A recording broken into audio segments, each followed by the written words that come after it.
Okay, sorry, there's a little delay there between logging in and getting started. Yes, it's recording. Hi, I'm Susan Thomas. I'm one of the librarians at Pace in New York City. And I'm going to share my screen in just a minute and talk about zine publishing as a form of resistance and activism. So let me get to that.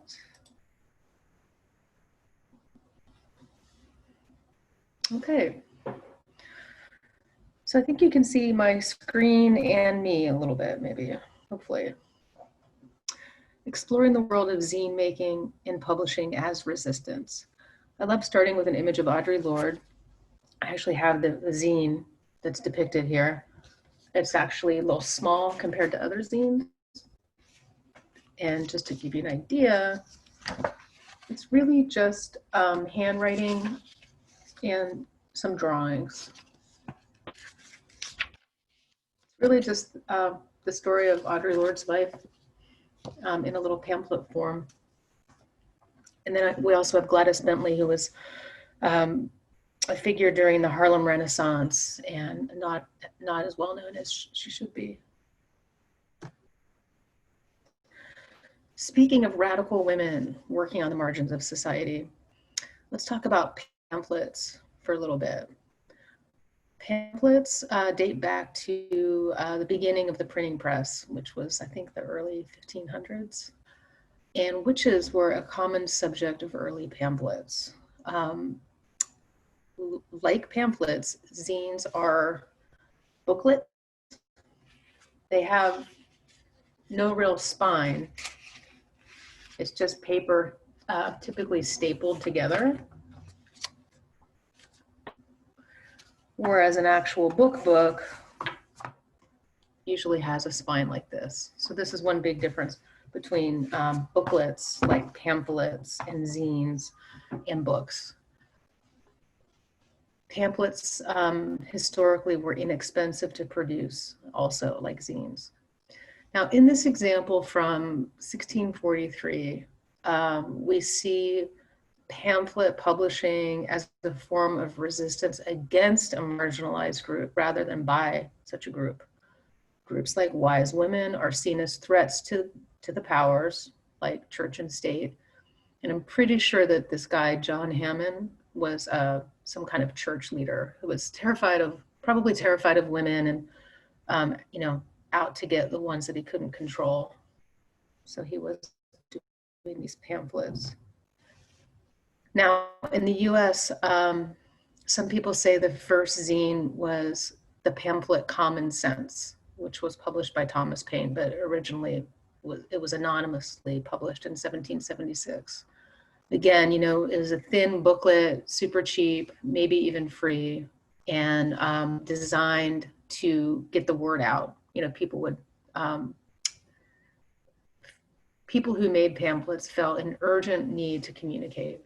And they still do it today. When you go into the subway stations or in the cars, you'll see people handing out religious tracts.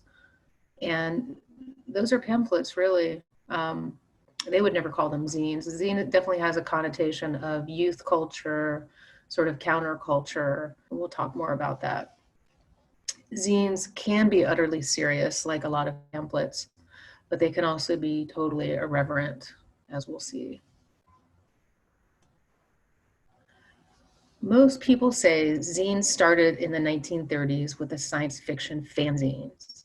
In fact, the term zine comes from the longer term fanzine made by a fan of something. So these people were not professional writers, but they were really enthusiastic about science fiction. And their enthusiasm was so big that they actually self-published these little zines and booklets, and they would, I think, trade them through the mail. For a lot of the 20th century, zines were exchanged through the USPS or sold like really cheaply.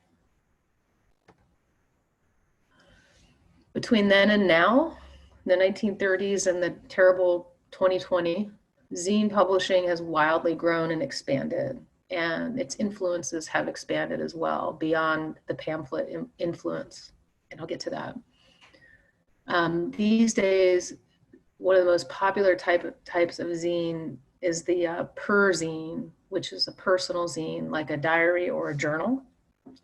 Others are about art and design, politics, health, humor, music is always a big zine subject. Hobbies, celebrities, there are still fanzines out there. I have one about Britney Spears and much more. The form of the zine usually has some text, either word processed or handwritten. Let me see if I can find an example. Oh my goodness. All the examples I'm looking at are not what I want to show you. So let me try one more thing. Yes, okay, in this case, word processed, right? So the person used probably Word or some other word processing software to put together their zine. But in many cases, you'll also see handwriting. And I think I showed you examples of that in the other video. Photography, collage, illustrations, comics, all happening in zines. Some zines consist of other things like letters, lists, maps, interviews, poems, stories. They're just put into a zine format. It could even be a lecture, and then it's just put into a zine or a pamphlet format. Sometimes people insert loose items inside zines, like as little treasures, posters, patches, badges, pins, stickers, etc. And I would say the prevailing ethos in the zine community is make your own culture and stop consuming that which is made for you. And that was said by Stephen Duncombe, who is considered sort of the expert zine scholar out there. And by the way, this science fiction fan cover, that's from 1940. Love that one, even though it's faint. And this one's from 1938. Now, African Americans feature strongly in any true history of zine publishing because of the roots in pamphlet publishing and the underground press. So we talked about pamphlets a little bit with the witches, and this is an example on the right of a pamphlet published by Ida B. Wells about the horrors of lynchings in the United States in the the turn of the 20th century. And then on the left, we have an example of the underground press, which could take the form of a newspaper, a magazine, a pamphlet, a zine, a poster. In this case, it's a newspaper, the Black Panther newspaper from 1968. So these are definitely roots of zines. And in fact, the Library of Congress has a special pamphlet collection from pamphlets published between 1818 and 1907 as part of one of their special collections.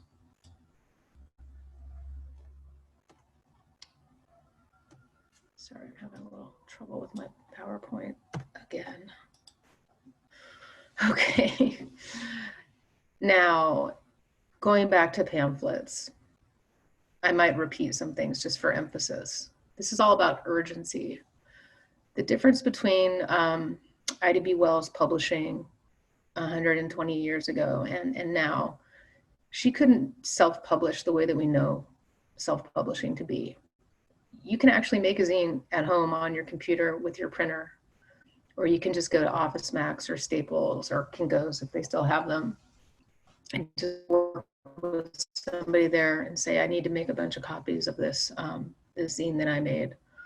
She had to go to like a professional printer and pay more to have the pamphlets produced. And in fact, this one, I read in her own words that this was funded by, quote, the noble effort of the ladies of New York and Brooklyn who supported her efforts. And this was originally published in the newspaper New York Age in 1892. And people had such a strong reaction. She wanted to spread the word further out than just New York and put her lecture into the pamphlet form. So going from the turn of the 20th century with Ida B. Wells pamphlets, the 1930s and the science fiction fanzine community, to the 1960s and 70s in the alternative press or underground press scene. And by the way, there were alternative publications before the 1960s, as we've seen actually with the pamphlets and the fanzines, but also there were other publications. The LGBTQ community, which was very courageous in the 1930s, was publishing booklets or zines as well. If you're interested, I could get you more information about that. But by the 60s and 70s, people were ready for change in American society. African Americans and Indigenous Americans were fighting hard for change. And one of the tools was media. So they felt an urgent need to communicate the need for change, and they got the word out via alternative publications like newspapers, magazines, pamphlets, zines, posters. And the counterculture had developed out of the 1950s and included all kinds of people who were left out of the American dream. I put American dream in quotes, or wanted no part in it. So this image on the right here, Radical America, I'm pretty sure that's from the early 70s.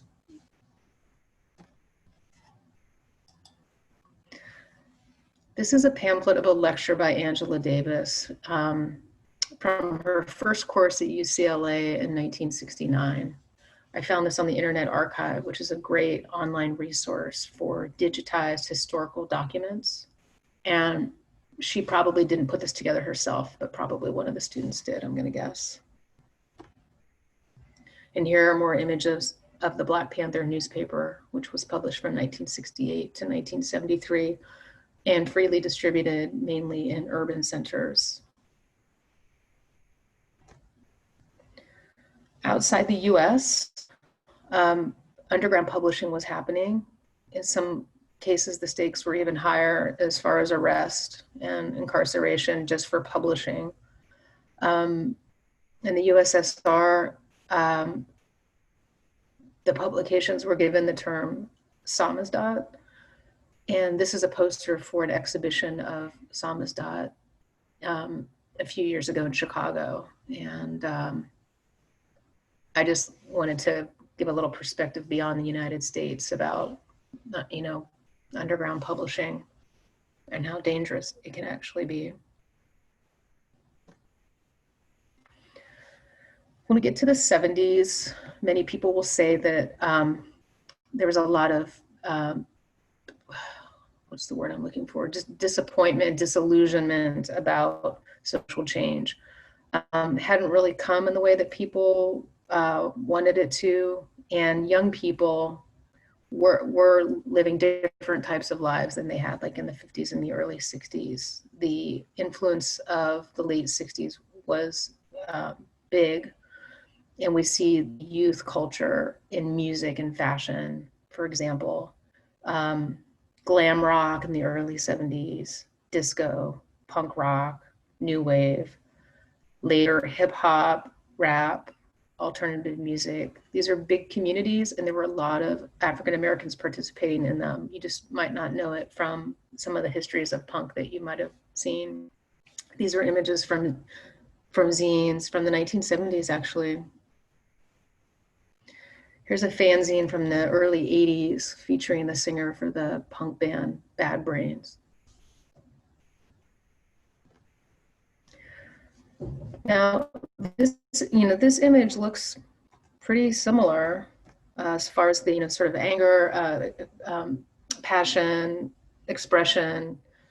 This is from 2013, and it was made by Brenda M., who writes that she submitted this for a class at San Francisco State. Zicanistas and punkeristas say it loud. This is chronicling the punk scene in I think the Chicano community in San Francisco. So this type of black and white sort of music zine continues. And here is a picture of the leaders of the People of Color Zine Project. They sent out an invitation in 2013. Hey, you want to go on tour with us? I mean, who wouldn't want to go on tour with them? So cool. And so they got their group together of people, and this is the poster for their tour.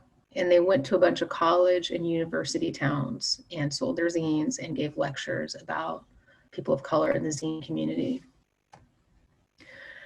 At the same time as this sort of old school zine format continues, desktop publishing has enabled another group of zinesters, less political, more playful, more art and design oriented, to make full color glossy zines. They usually make them in small runs, like 5 to 50, and they often sell out immediately.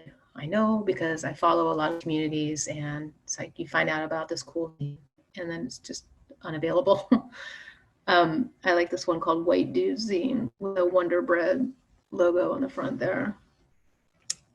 This is on the URL for this is on your handout. This is a zine called Fear Brown Queers by Jacob B. Joyce, also sold out from this website. Returning and Decentering the White Gaze, an ongoing visual essay. These are photography zines by Kevin Harry, KH Zines. Really beautiful, glossy, full color photos. I think he does a lot of his photography at the Afro-Punk Festival in Brooklyn.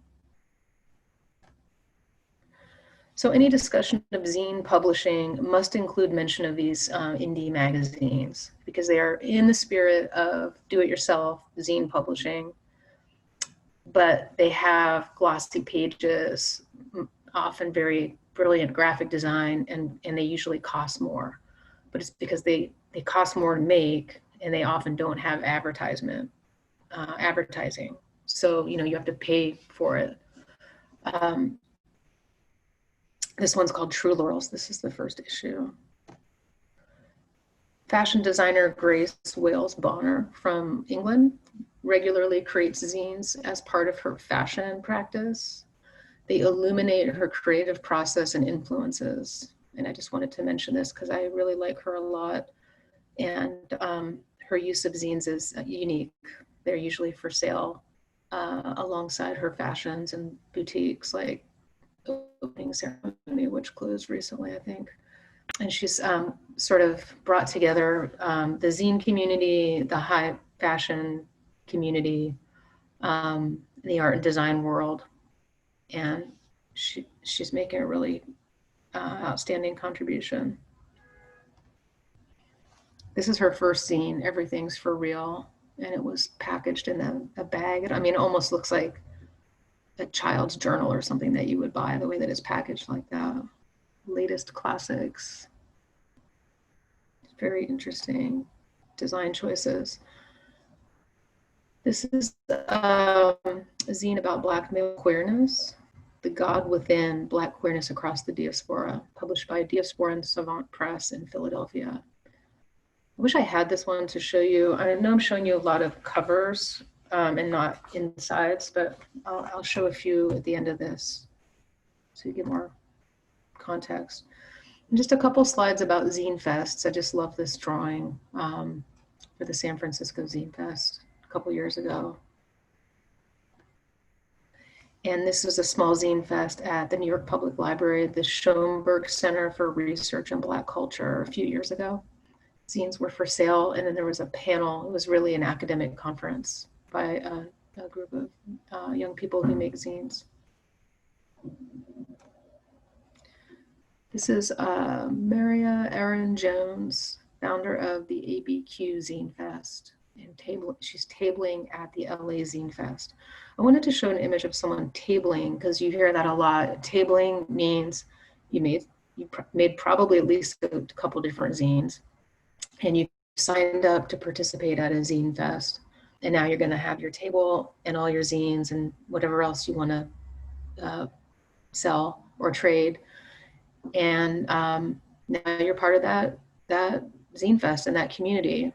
And the zine community is very kind, generous, progressive, creative, and righteous. And a lot of people made friends and met their partners and everything at these zines, in these zine scenes and at these events.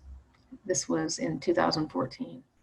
And I found this on the Facebook page for the People of Color Zine Project. I just love this picture because you can really see all her zines there.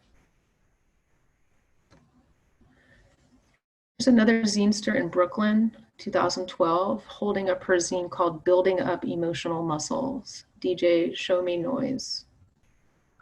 Clever name. And I just love that zine cover. I just want to mention that libraries are collecting zines. Sometimes they're collecting zines made by students in classes, but more often they're collecting zines that were put out into the world independent of the college or university.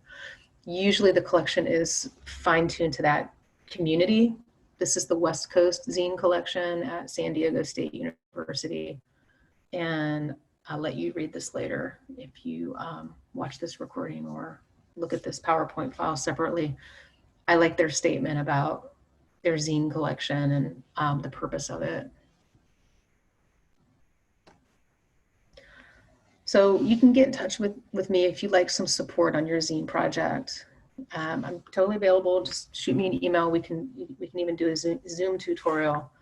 And I just want to quickly, before I sign off, show you a couple examples here. This is 39 people attempt to draw the symbol for Prince, who was also the artist formerly known as Prince, from memory. So this is so fun. Basically, this person just recruited a bunch of people and said, hey, what is the artist formerly known as Prince's symbol look like?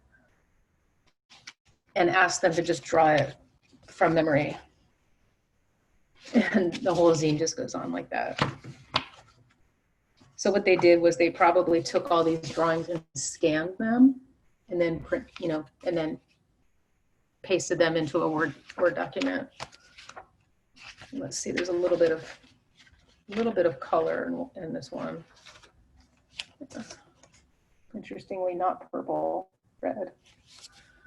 And sometimes the covers will be different than the inside. You know, people will use a different type of paper, a little thicker. This is where you have to just, it takes time. You know, you have to go to a store and see what kind of paper they have, or go to Office Max or Staples and see if they have anything that you can use to, to make the outside of your zine a little more exciting. Or in this case, the paper is the same. It's just the covers are color and the inside is not. This zine, this might be a little too specific for most people, but I love this zine, American Photography. These are the hands of people scanning books for Google. Google tried to do this book project where they were going to scan every single book in existence, even though it's not really legal to do that. So they were hiring people in the Bay Area to scan books, and sometimes, often, the scan would just be really bad because they were being pressured to scan really quickly. So you'd see, like, fingertips, the pink gloves, just a lot of crazy, I like this one from Columbia University Library book, crazy mistakes. I like that one. And this one is it's called Two Things I Love Together. And it's all cats and cacti. All the images are some combination of cats and cacti. And I've had this one for a really long time. Trying to find one of my favorite images. I have this also in another slideshow. That's the page I was looking for. So this is sort of like a cacti background in each of these. So they definitely had some kind of art and design skills on their computer, and I definitely don't. So I don't want to discourage people by showing too many of these art and design zines. Those are just my favorite types, just personally. But remember, they don't have to be like that. Like, I think I showed this one in the other video. This is the band Bananarama.